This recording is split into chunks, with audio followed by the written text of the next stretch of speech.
Shot déco à l'heure de latte. Saviez-vous que les maisons vendues par les agents immobiliers femmes se vendent plus cher ? Les avocates trichent moins avec l'éthique que les avocats et que les patients traités par les femmes médecins ont une probabilité plus faible de mourir ou de retourner à l'hôpital ? Si, c'est documenté. Et pourquoi ça ?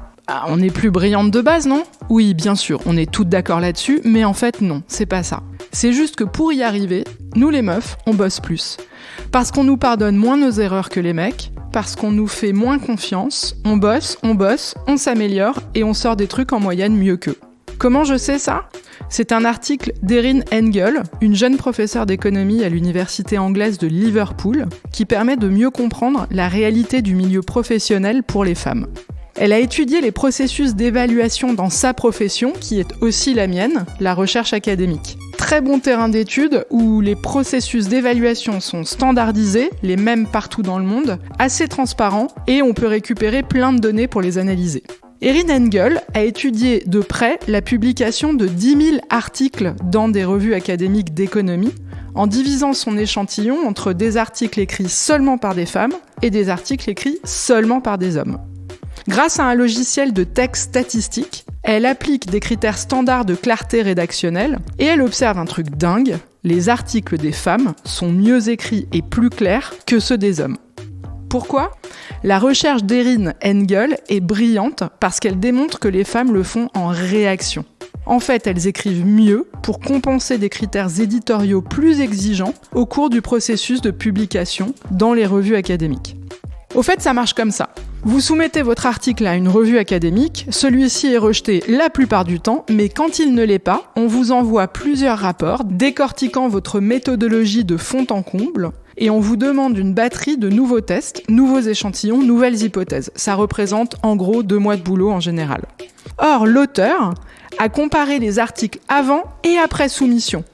On trouve en général les deux sur Google et elle observe toujours grâce à son logiciel de texte statistique qu'une grande partie de la plus grande clarté rédactionnelle arrive après les fameux rapports décortiqueurs. Autrement dit, les femmes travaillent particulièrement leur style après avoir reçu des critiques. Un peu comme un avocat qui a compris que le jury était défavorable à son client, il soigne particulièrement la clarté de son plaidoyer pour s'assurer que chaque argument sera bien compris.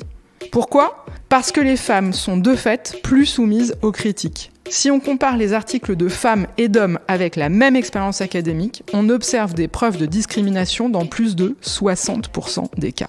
Un autre résultat est intéressant. Alors que la qualité rédactionnelle des articles écrits par les hommes ne s'améliore pas avec le temps, plus les femmes ont de l'expérience, mieux elles écrivent. C'est bien qu'elles comprennent qu'écrire des articles plus clairs augmente leurs chances de publication. Or, leurs articles ne sont pas plus acceptés que les articles écrits par les hommes avec la même expérience. Au final, les femmes écrivent mieux que si elles n'étaient pas soumises à des critères de sélection plus durs. Tant mieux, me direz-vous. On a raison d'être plus exigeante, car on obtient des papiers mieux écrits. C'est même un constat qu'on peut faire dans plusieurs professions, comme je l'ai dit au début. Agents immobiliers, avocates, médecins. Alors oui, c'est peut-être un grand pas pour l'humanité, mais pas du tout pour les femmes. Parce que écrire mieux, vendre plus cher, soigner mieux, demande en réalité plus d'efforts et plus de temps. Les chiffres montrent que les femmes académiques publient moins que les hommes, que les agents immobiliers femmes vendent moins de maisons et les médecins femmes reçoivent moins de clients. Tout ça à temps de travail égal. Eh les meufs, on se serait pas encore fait avoir là ? Trop bonne, trop...